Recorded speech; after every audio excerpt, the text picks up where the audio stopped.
네, 안녕하세요. 저는 98년생 연기하고 있는 최재원입니다. 음, 제가 최근에 저한테 되게 도움이 됐던 말이 있었거든요. 그러니까 자기 스스로의 현실에 정당성을 찾으려고 하지 말래요. 그 얘기를 듣고 이제 매일 아침마다 저한테 되새기는 중이거든요. 그 감정이든 아니면 상황이든 아니면 둘러싸고 있는 모든 것에 대해서 정당성을 찾으려고 하지 말고 그럴 수도 있지. 그래, 그냥 그렇게 된 거다 하는 마음가짐을 삶에서도 좀 필요한 것 같고 미래를 위해서도 좀 필요한 것 같아서 솜사탕을 선택했습니다. 저는 역순으로 골랐어요. 단어들을 봤는데 도저히 이 단어에서 어떤 작품들이 떠올라야 될지가 감이 안 왔는데 딱 솜사탕에서 생각이 나가지고 일단은 솜사탕을 고르고 그 외의 것을 좀 생각을 하게 됐습니다. 허상이요. 제가 단 거를 엄청 그렇게 좋아하는 편이 아닌데 솜사탕은 진짜 가끔씩 사 먹거든요. 어릴 때는 구름이 솜사탕 같을 거다라고 생각을 했던 때도 있고 구름을 만지면 솜사탕이겠지라는 느낌이 드는데 막상 솜사탕은 그닥 폭신폭신하진 않잖아요. 그리고 제일 중요한 특징이 너무 빨리 사라진다는 거. 떠오르는 어떤 것이 있어도 그게 어떤 것일 것이다 아니면 느낌이 이럴 것이다는 분명히 있지만 막상 그렇지 않은 되게 허상 같은 거라고 저는 그 단어를 들었을 때 생각이 들었습니다. 되게 직관적으로 대사에 솜사탕이 들어가는 작품이 떠올랐습니다. 멜로가 체질에서 전여빈 배우님이 하신 이은정 캐릭터에 하는 독백 대사였는데요. 사실 제가 전여빈 배우님을 진짜 좋아해요. 제 연기 생활에서의 롤모델이기도 하고 멜로가 체질이란 작품 자체도 되게 좋아하는데 그 배우님을 처음에는 그 죄 많은 소녀 영화를 우연히 보게 돼서 저 배우 진짜 연기 잘한다라는 생각이 들었는데 그 다음에 바로 본 게 멜로가 체질이었거든요. 근데 거기서는 그 손석구 배우님이랑 그 욕하는 그 장면을 유튜브에서 보고 어떻게 동일 인물이지? 하는 생각이 들어서 막 찾아보다가 뭔가 작품도 제가 너무 좋아하는 작품들이 많고 그냥 인터뷰 하시는 거나 하는 걸 봤을 때 너무 닮고 싶은 사람이라서 마침 그분이 하신 캐릭터였는데 하필 또 솜사탕이 딱 들어가는 대사가 제가 멜로가 체질을 보면서 제일 많이 울었던 장면이었어요. 그래서 이제 고르게 되었습니다.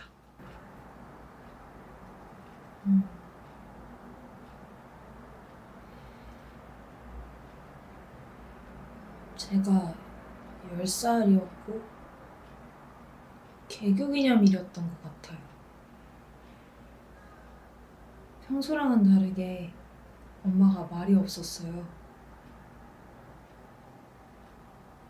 그러고 그냥 한참을 있다가 점심때쯤 되니까 뭐 먹고 싶냐고 묻길래 그냥 솜사탕.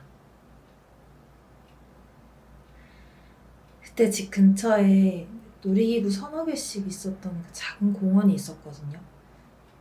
근데 그때 집안 형편이 그렇게 넉넉하지가 않아서 그마저도 자주 가지는 못했어요. 근데 엄마가 제 손을 잡고 그 공원에 저를 데려갔어요. 가서 햄버거를 먹고 솜사탕도 먹고 한 번에 3,000원씩이나 하는 놀이기구도 탔는데 그럼 신나야 정상인데 그 어린 나이에도 아무 말 없이 그냥 있는 엄마가 너무 마음이 쓰였나 봐요. 그래서 그냥 아무 말 없이 엄마 옆에 앉아 있는데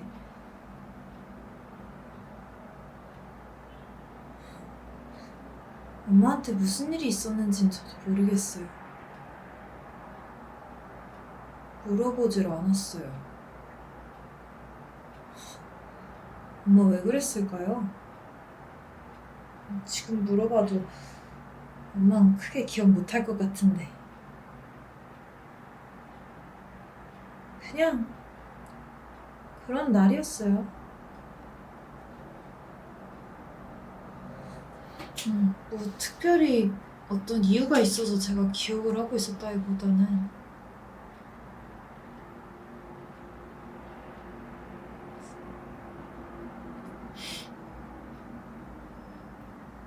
저도 모르겠어요.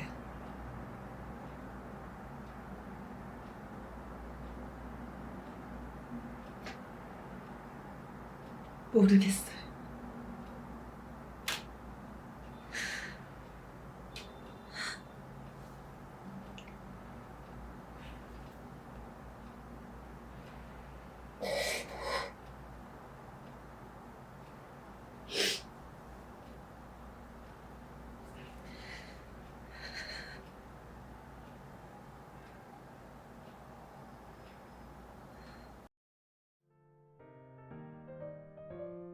멜로가 체질은요, JTBC 드라마로 이병헌 감독님의 드라마 작품인데요.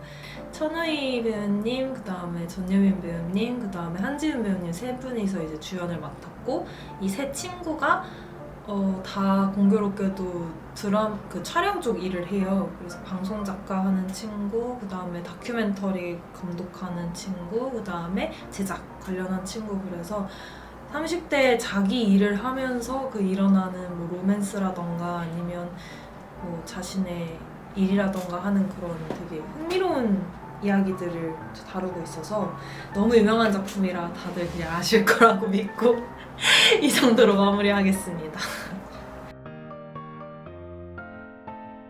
제가 그 드라마를 보면서 딱히 막 울어본 적이 없는데 사실 이 작품도 드라마 한창 볼 때는 그닥 울지 않았거든요. 제가 처음에 이제 저의 우어로 말씀드렸던 그 정당성을 찾지 말라라는 말을 듣고 나서 이 장면을 다시 보는데 그 은정이 캐릭터의 중간중에 왜 그랬을까요? 하고 마지막에 모르겠어요 하는 그 감정선이 저의 무엇과 너무 닮아 있는 거예요. 왜 그랬는지 이유를 저는 끊임없이 찾으려고 하고 저 자신을 의심하고 감정을 뭔가 숨겨야 할 것 같고 이랬는데 결국에 저의 가장 큰 괴로움은 그게 뭔지 모른다였거든요. 근데 은정의 이 독백은 과거의 엄마의 모습에서 드디어 자기를 발견을 해서 그때 엄마가 왜 말이 없었는지에 대한 이유는 잘 모르지만 지금 현재 내가 왜 그때의 심정이었는지를 뭔가 그 키포인트를 딱 찾아서 이제 울기 시작하고 뭔가 그때부터 감정이 새어나오는 씬이라는 걸 다시 보면서 느끼게 되고 읽게 돼가지고 이제 네, 그러게 된 거고 느끼게 됐습니다.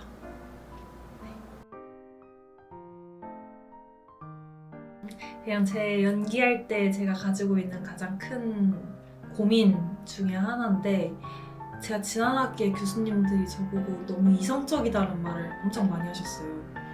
되게 공부 잘하는 친구가 열심히 성실히 대사 외워가지고 딱 보여주는 느낌인데 연기라는 거는 살아있게끔 해야 되는데 너는 그게 좀 부족하다고 하셨거든요. 이게 마찬가지로 뭔가 대사가 많다 보니까 뭔가 저 혼자만 이렇게 또 열심히 말을 하려고 하지 않고 대사를 한 것 같아서 저는 충분히 느꼈는데 이제 이걸 보시는 분들에게까지는 제 뭔가 이게 느낀 거를 다 전달하지 못한 것 같아서 그게 아쉬움이 제일 크게 남는 것 같습니다.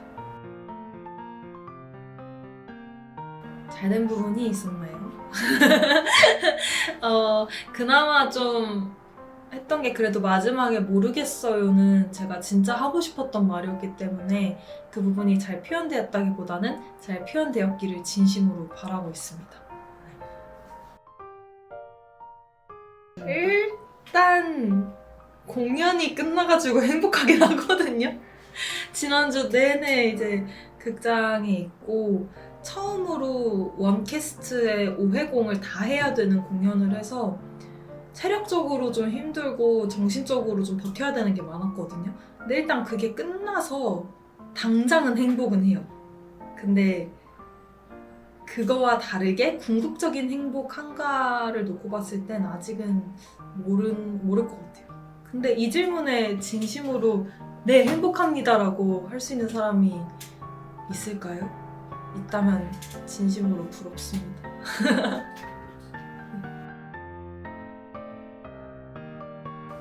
제가 제가 그냥 요새 많이 하는 고민이거든요.